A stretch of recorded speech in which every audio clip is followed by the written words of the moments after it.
Hey, welcome once again to another episode of our special Friday edition B&B Hockey Canucks Talk. I'm Aaron Blocks with my co-host, Mr. Matthew Balzer. Matt, Patterson goes down in last night's game with Kokaniemi.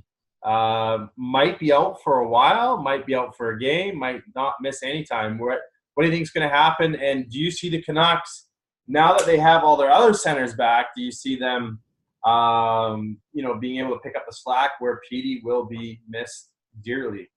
Well, it's you can't replace Pedersen. It doesn't look like it's going to be a long-term thing. He had an MRI today, and I think we'll get the results tomorrow. But I think Dan Murphy tweeted out yesterday that he saw Pedersen in the dressing room. He wasn't on crutches, and he didn't seem to be limping around and anything. So it seems like it's going to be a short term, which is very lucky, because if you see the way his knee bent, that was not good. It's just, and his ankle was nasty too. So. cool. It's just frustrating. I see all the outrage and everything. I don't think Kotkaniemi wanted to injure him or anything. I think the more outrage was, it's just you see Pedersen get hurt again, and then there's no call on the play. The puck's long gone.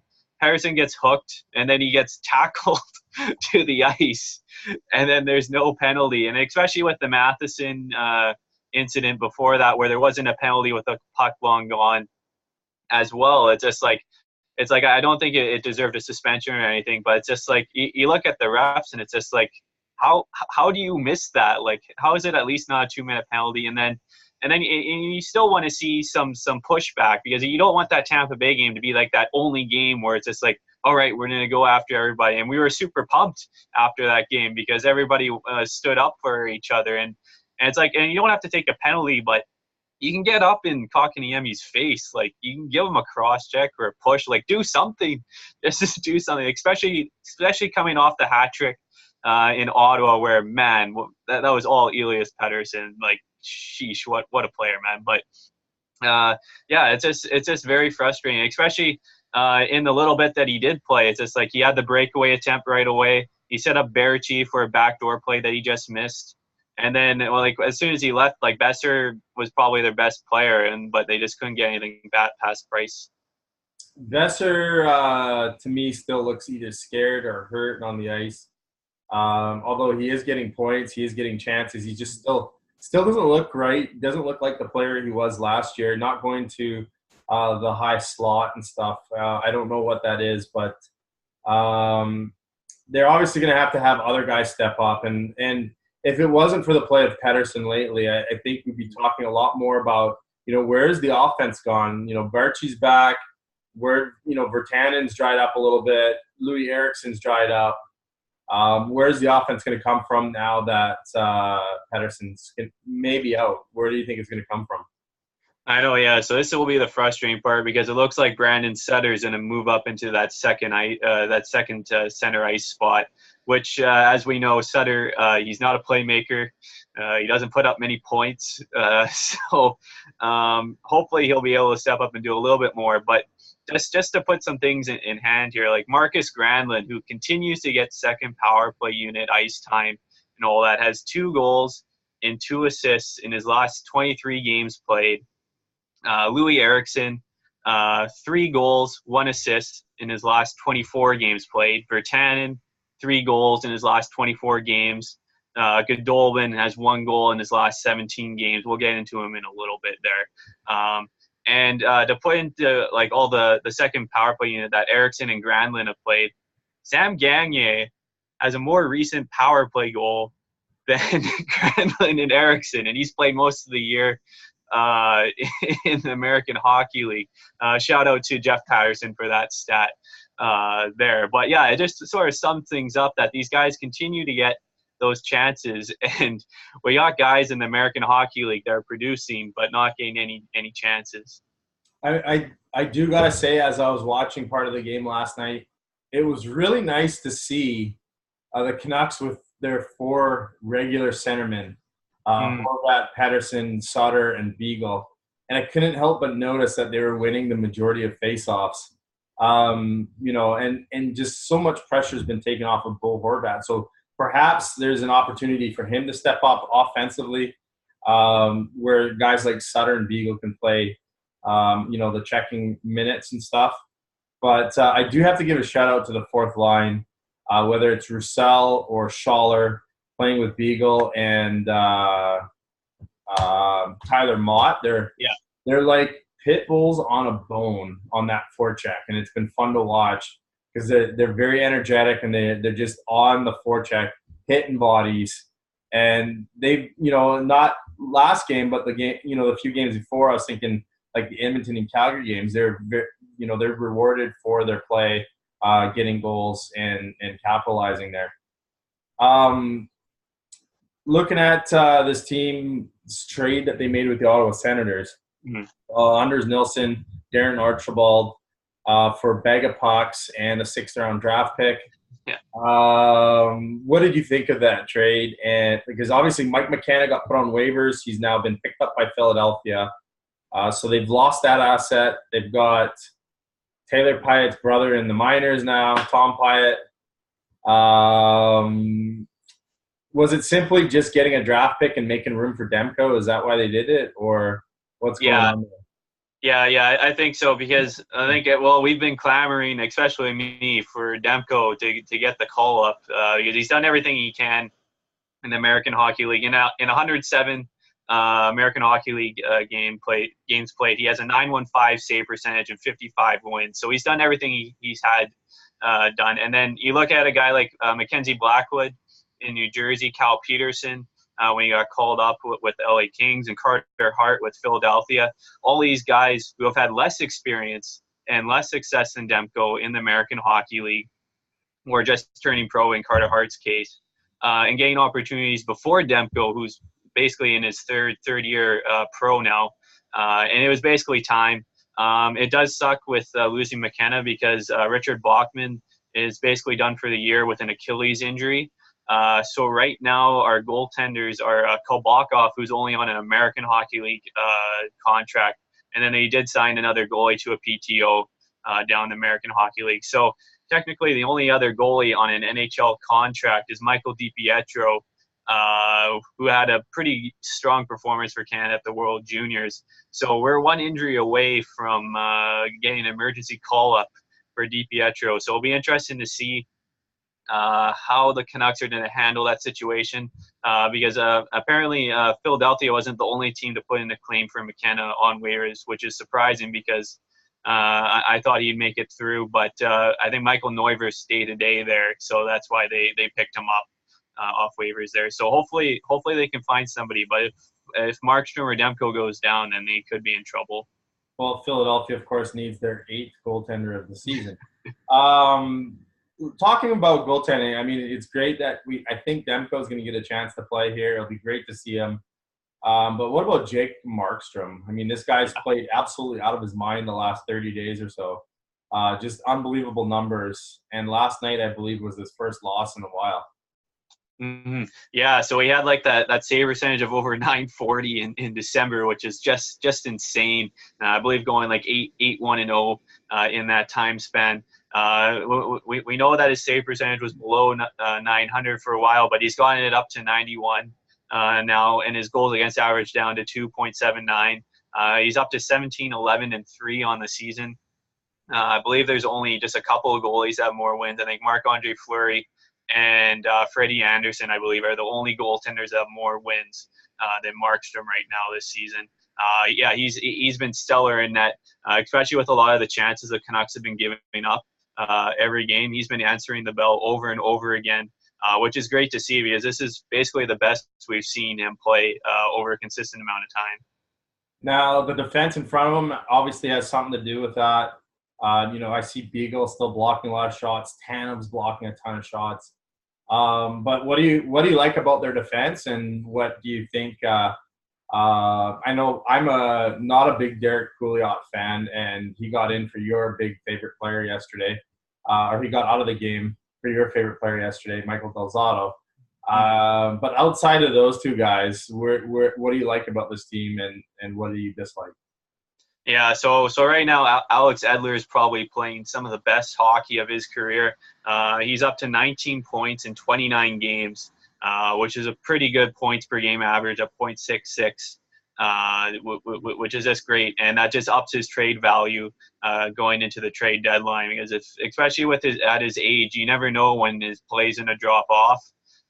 So hopefully the Canucks can work out something, and then maybe bring him back in the off season, possibly. But yeah, Edler's been playing out of his mind. Pouliot, I wasn't exactly surprised to see him come out of the lineup, just because I think following some of the Canucks media, it's brought up to me is all the turnovers that Pouliot has behind our net. That's either led to goals or scoring chances. So that's something to keep an eye on as you guys watch games over the rest of the season. Chris Tanev's been doing all right, having him paired with Edler. I still think his plays dropped off just a little bit, but just having him healthy is just great this year. And then you go to Ben Hutton and Eric Goodbranson. Hutton, I still think I'd like to see him play away from Eric Goodbranson and have Troy Stetcher move up with a pair with Hutton. Well, that's scary, because you saw what happened with Stetcher and Hutton were paired together yesterday. Yeah, but I'd still rather see that than Eric Goodbranson. I think Goodbranson still has the worst plus minus on the team at -13, even though that's not a big stat as it used to be. But I'd like to see those guys move. So there's still work to be done, but with Quinn Hughes having an excellent showing so far, even though the points haven't been exactly been there for him at the tournament, he's been excellent for USA. 2 assists in the 6 games that he's played, but he's been one of the leading ice time getters, and put up a ton of shots on the back end there. Well, before we get into Canuck prospects, Nikolai Goldobin sat out 2 consecutive games, even after Levo got hurt. Were you surprised about that, or do you think it was a good thing that they're trying to get corrections into his game now before they become a bad habit further down the road? Yeah, so the Goodolbin incident stuff is really frustrating for me, just because I get he does have defensive lapses, like in the New Jersey game, like Brian Boyle out positioned him to score that opening goal, which didn't look good. But Brian Boyle's also 6'7" or whatever, so it's really tough to defend him. But the thing is, Goodolbin's still 4th on the team in points. So it's just you're taking away one of our most offensively gifted players on the team.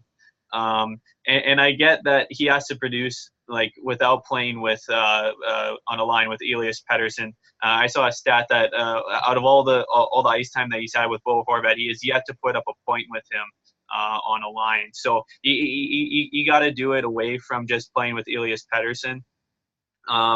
But outside of that, it's just he's still a young player. He's gonna have those defensive gaps every once in a while. And even though I still think he's a step ahead from where he was last year, and it is his first full year in the NHL, which some people sometimes just forget. It just seems like he's been around for a little bit, but it's his first full-time year in the league.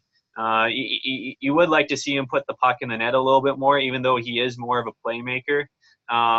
I still saw a thing. I think it was John Shannon saying it's just you got to be able to put, bottom line, you got to put the puck in the net and whatever. Saying assists don't count as much. But then you look at Blake Wheeler, who only has 6 goals this season, but he has 46 assists. So it's just it's a double standard there. It's just some guys just they have their own type of play. But man, it's he's got to get in the lineup next game, and he's got to find a way. Even though he only has the 5 goals, he's got to put the puck in a couple more times. As I contradict myself a little bit, but the thing is, it's you got to live with the mistakes. He's a young player.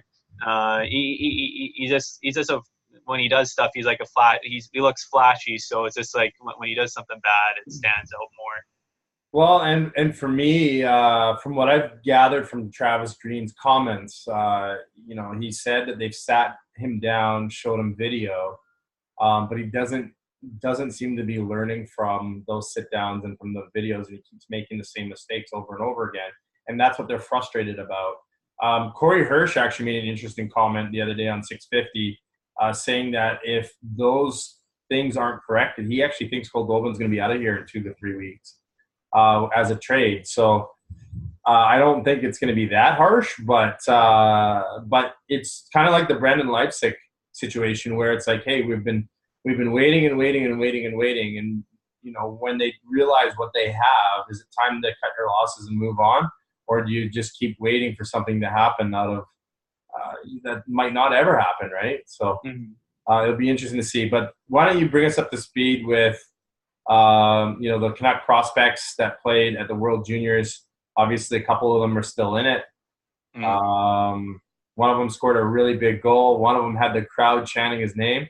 Why don't you catch us up to date with those?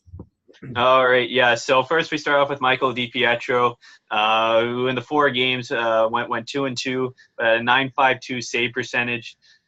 He was excellent in net for Team Canada. I think in the exhibition games following up, he did look a little bit shaky, but I think as the tournament went on, he just got better and better and better. And if it wasn't for a couple of bad bounces against Finland, Canada would have been playing today, which another Canuck prospect, Tony Uutinen, scored that overtime winner as it went off Cody Glass's stick and in. But By the way, do you think Utenin was aiming for, like, maybe he had some inside information where to put the puck or what? no, I think I saw some of his comments after the game. It's just like he thought like I think he thought it was a 2-on-1, and then he just sort of threw it out on the net, and then it went in, sort of thing. But yeah, Utenen's been playing more on the bottom pairing, but he did get elevated to the first pairing because one of their defensemen got hurt off a hit by Maxime Comtois I think in the third period, somewhere there, and that guy's out. So he'll be getting some good ice time tonight in their semifinal game against Switzerland. And then going to the USA, Quinn Hughes, as we mentioned earlier, the guy's been so fun to watch. It does suck that his brother's been out for most of the tournament, but that game against the Czech Republic, Jack Hughes, just, man, that guy was electrifying to watch. But yeah, Quinn's basically been on the second power play unit because they like I think Mikey Anderson on that first unit, which I still don't understand why. But yeah, he's been a shot generator for his teammates. And then his skating ability is so fun to watch. But the big surprise here is Tyler Madden, who has 3 goals and 4 points in 6 games. But he's been one of the leading ice getters for Team USA. And I've been really impressed with how hardworking he's been throughout the tournament and getting into like those gritty, dirty areas. And he's been playing on a line with Ryan Pelling, who's Montreal's first-round pick. But yeah, he's probably been like the most surprising, most impressive out of the 4 guys at the tournament. But yeah, it's been fun to watch. Final word before we end today's Canuck Edition show. All right, so we've slowly been getting some of our younger guys up in the lineup. We got Demko up. The next guy I want to see up is Zach McEwen. I think this will be the next guy. I think I'm done with Tim Schaller. I know you brought him up, but he still doesn't have a goal this season. Brendan Gaunce, who still played 3 games, still has 1 more goal than Tim Schaller. Schaller, that fight against Ottawa the other day, were actually his first penalty minutes of the season. So about all that gritty and all that stuff that Benning said, he finally showed something out there to put up something. But yeah, Zach McEwen is up to 28 points, 13 goals in 36 games. And I'd really like to see him get a shot sooner rather than later up with Vancouver, who are playing the Leafs tomorrow in their last game of a 6-game road trip. And then they are back home for the rest of the month for a 6-game homestand, and that will take them through the rest of January as they finally get a bit of rest and let all the other teams catch up to them, as Vancouver's played 44 games, which I believe is the most in the Western Conference. So the other teams will slowly climb up, but they're 1 point back of a wild card spot, and on their homestand, I think they have a lot of winnable games with the teams that are coming in. Yeah, they do look good, and it'll be interesting to see if they do bring somebody up with Pettersson's injury, or whether that be Gaudette or McEwen, or the other guy that I'd like to see up is Jonathan Dahlen. Not sure if he's ready or not yet, but anyways, that's all the time we got for today's show. We thank you again for joining us. Remember to like and subscribe on Facebook and YouTube. and continue to watch all of the GIFs that Matt posts of all those beautiful highlights. Love it. And of course, the World Junior semifinals continues tonight, and the finals and bronze medal game go, I believe, on Saturday or Sunday. Yeah. Tomorrow. Yeah, they're both tomorrow. That's unreal. So, anyways, thanks again, guys, for watching, and we'll see you guys on Monday.